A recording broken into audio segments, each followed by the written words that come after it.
2015.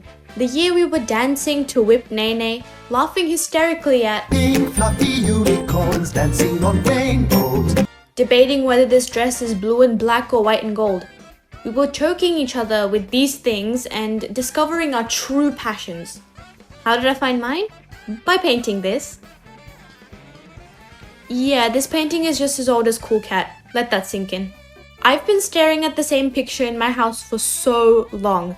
As you can see here, it's an acrylic painting, evident from the topographic blobs of paint, which I made following a YouTube tutorial of one of those acrylic art gods.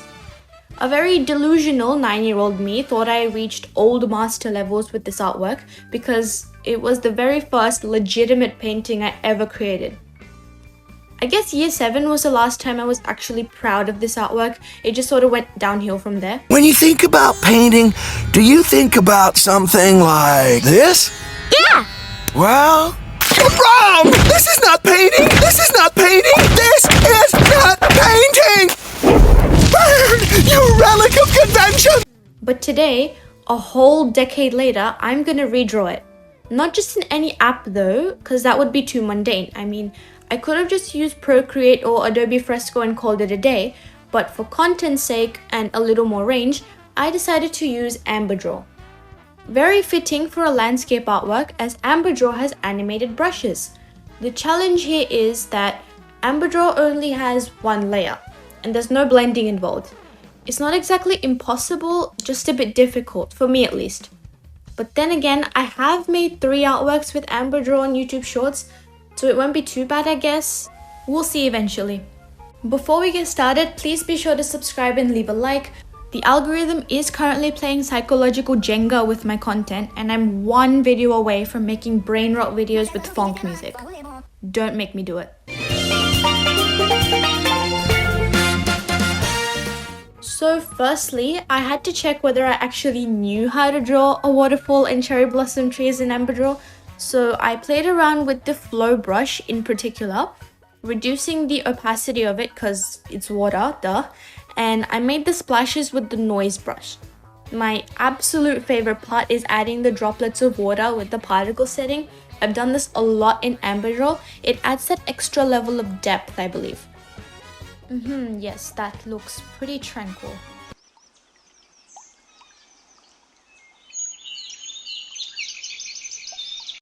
For the tree, it was pretty generic and straightforward really. I used the particle brush to give it that anime Master Oogway feel with the flowing petals, and this does look quite decent after playing around with the speed.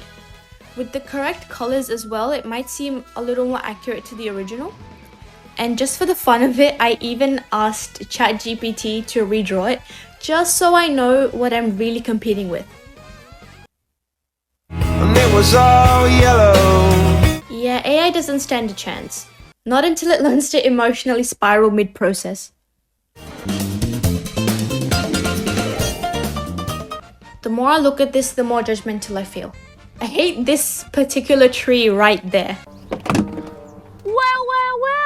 What do we have here? There's more paint. I used these exact colors to make it back then. Do not ask me why I still have these crusty paints, but I'm gonna have to cheat a little bit and use the color picker to make my palette. So I went into Procreate, swatched all the different colors I could find, and then I'm like, hang on, I'm redrawing this, not replicating it color for color. So I thought of unifying the palette with a pink, then a blue, and then an orange, but they all look too plasticky. But finally, I settled for like a mixture of blue and pink, a sort of mauvey color, which worked very, very nicely to provide that ambiance. Okay, I've been stalling for too long. It's time to actually draw and prove myself worthy. Time to channel my inner Bob Ross, but with more digital rage and less forest serenity. I picked out the dark purple background first, so my overall perception of color isn't skewed, and began sketching out the general shapes. I kept the exact same composition but changed the tree shape and arrangement of the rock so it doesn't seem too crowded. I still had the old work as a reference image because, to be honest, I was happy with the waterfall but had many issues with how congested the trees look. Also, fun fact, the original tree looks like that because I only had one brush to paint the whole piece. Efficiency? Maybe. Mistake? Absolutely. Legendary? I don't know, you tell me.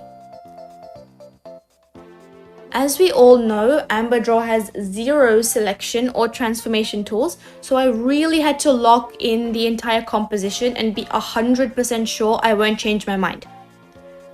Oh, by the way, let's see who adds selection tools first, Procreate Dreams or AmberDraw. Put your bets in, guys, my money's on neither. At this point, I think my chances are better with MS Paint.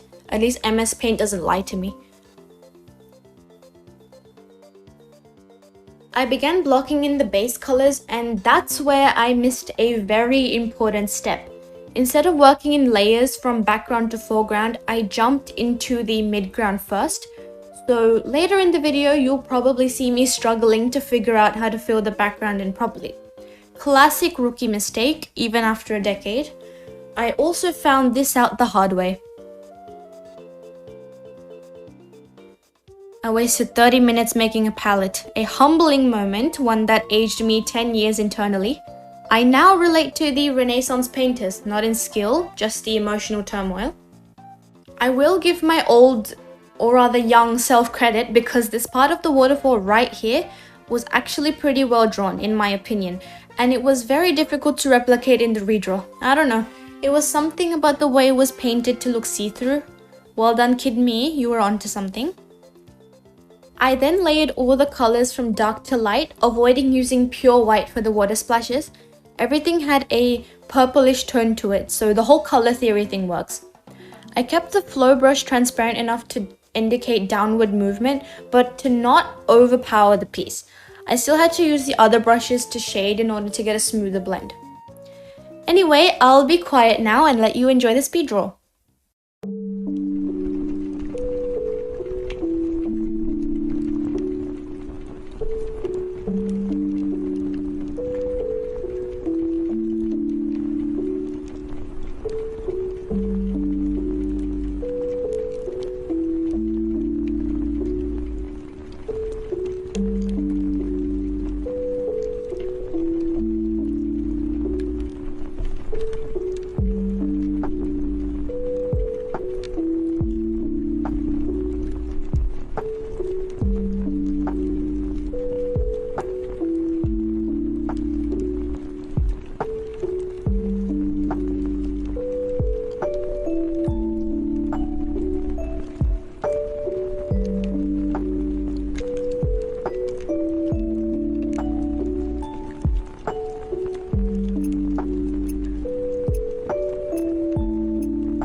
The trees did pose a challenge as I had to make it look like a fuller forest, but I had no clue how to layer because I did the mid-ground first.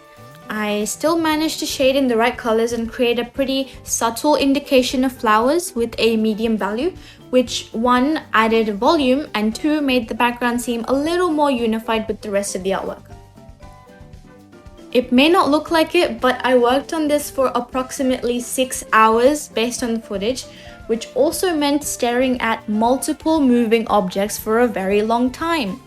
So for the added humor, I will say the constantly moving objects gave me motion sickness. Please, please, please take breaks, guys, or at least blink occasionally.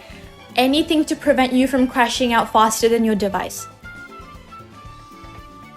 And then came my favorite part, adding in the flowing petals and water drops. Just like before, I made sure the petals are see-through and get slightly more opaque as they get closer. I even drew some falling in the background and down the stream for a little extra depth. I probably potentially spent too much time doing this step. Yeah, I feel so jobless right now. Then with some final finishing touches, my redraw was complete. Drum roll please. There it is, 10 years later, upgraded from preschool painting to semi-decent moving wallpaper. Yeah, I think that's progress. Honestly, it is kind of poetic though. The old piece had chaotic trees, stiff water, and weird rock formations. This one has a flowing waterfall, cohesive colors, and... yeah, look, it's just better, okay? You're hard out, AI. Anyway, I really hope you guys liked the piece. If you made it this far, thank you so much. You're a real one. But that's all for today, and I'll see you all in the next video.